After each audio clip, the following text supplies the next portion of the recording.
अखाड़ा पीर गंगानाथ जी महाराज जी ने सुबह स्वयं फोन करके उन्होंने कहा है, हाथ जोड़कर निवेदन की, हाथ जोड़कर कहा है जालोर के अंदर शांति भंग मत करो। अगर वो कोई मजार की कोई कार्रवाई होगी प्रशासन के द्वारा की जाएगी। आप कथा करने के लिए आपको श्रावण मास में बुलाया है इसमें, और श्रावण महीना जो होता है भगवान शिव का महीना होता है, इसमें कथा को श्रवण करें। सभी भक्तों को ये कहे कथा श्रवण करें, बायोसा का मंदिर का दर्शन करें। पीर जी बायोसी ने खुद हाथ जोड़कर मेरे सामने 3 बार हाथ जोड़ा। मैं हाथ जोड़ता हूँ महाराज जी, आप जालोर के अंदर दंगा प्रसाद की वो कोई विवादित बयान मत करो, आप इस प्रकार से माहौल मत करो। आज तक कभी नहीं हुआ है। जाबाली ऋषि की नगरी पीर जलंधर नाथ जी के तपोभूमि शांतिनाथ जी महाराज जी की बड़ी कृपा रही है। इस नगर पे कभी हिंदू मुस्लिम में झगड़ा नहीं हुआ, विवाद भी हुआ है तो कोर्ट से भी या अखाड़ा से निपट गया। ऐसा कभी झगड़ा नहीं हुआ है कि कोई गाड़ियां वगैरह बांधना करना। बोलो शांतिनाथ जी महाराज। एक दूसरी बात, भाव से ने खुद हाथ जोड़कर ये कहा कि महाराज जी आप कथा करो, कथा चालू रखो, कथा को खंडित मत करो। ये जो भी कार्रवाई होगा श्रावण के बाद में, जब मैं पूरा सूर्य मंदिर से नीचे आऊंगा उसके बाद प्रशासन को कहकर कार्रवाई करेंगे। उस मजार के नीचे क्या है पता करेंगे, अगर वो गलत है हटाएंगे, अगर सही है तो फिर अपन कुछ नहीं कर सकते। बायोसा का मंदिर का दर्शन करना, शांतिपूर्वक जाइए, दर्शन करके आ जाइए।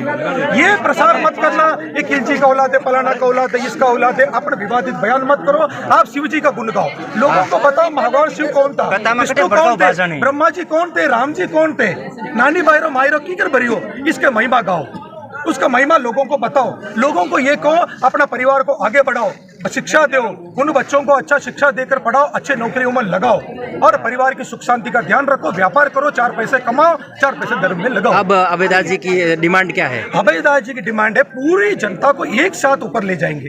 देखो चेहरा नहीं होता है, भीड़ में कोई किसी की चेहरा नहीं होता है। अगर मान लो किसी ने मजार में भी एक पत्थर भी ठोक दिया ना, अब मुसलमान वहां से अगर उठ गए तो आपस में ये पूरी जालोर में आपस में इतनी झगड़े हो जाएंगे, गाड़ियां हो जाएगी, टायरें जला देंगे, 144 की धारा लग जाएगी, शांति भंग हो जाएगी, एक दूसरे की मारपीट हो जाएगी। अगर अपने हिंदुओं को भी अगर मार लगी तो भी अपना ही है, मुसलमानों को लगी उनको भी दुख है, हिंदुओं को लगी तो अपने को भी दुख होगा। तो ये सब की जड़ क्यों बने, इस सब का जड़ महात्मा क्यों बने? शांतिपूर्वक जाएंगे, दर्शन करेंगे, मैं खुद वहां रहूंगा, आनंदनाथ जी खुद रहेंगे, आप सब खुद रहेंगे, मैं खुद पैदल चलूंगा, गाड़ी में नहीं चलूंगा, मैं खुद माया माता जी के मंदिर तक पैदल आऊंगा। लेकिन 50-50 करके टुकड़ी में दर्शन कराएंगे, जिससे वहां कोई हल्का हरकत ना करे, उस मजार के ऊपर कोई पत्थर उतर ना फेंके, कोई तोड़ फोड़ ना करे, शांतिपूर्वक अपन दर्शन करके आ जाएंगे। महाराज जी का जो कथा चल रही है वो कथा प्रारंभ जालोर जो नगर होता है। देखो साहब, अपने जालोर में सूर्य मंदिर जो पीठ है वो सबसे बड़ी पीठ है।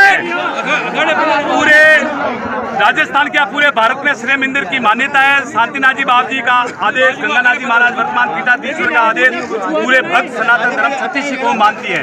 महाराज जी ने, गंगानाथ जी बाबा जी ने चिंता की और आनंदनाथ जी, रेवतीनाथ जी, साईनाथ जी और मेरे को ऊपर श्री मंदिर से भेजा है कि भाई आप जाओ। अब महाराज जी को समझा दिया कि भाई जालोर में शांति बनाए रखे, आप भागवत कथा करें। गुरु जी ने, रेवतीनाथ जी ने कह दिया, आनंदनाथ जी ने निवेदन कर दिया, लेकिन महाराज जी तो नहीं मान रहे हैं। वो मतलब अपने आप को श्री मंदिर और अखाड़ा से भी ऊपर समझ रहे हैं। हाँ, वही बात है, ठीक है ना।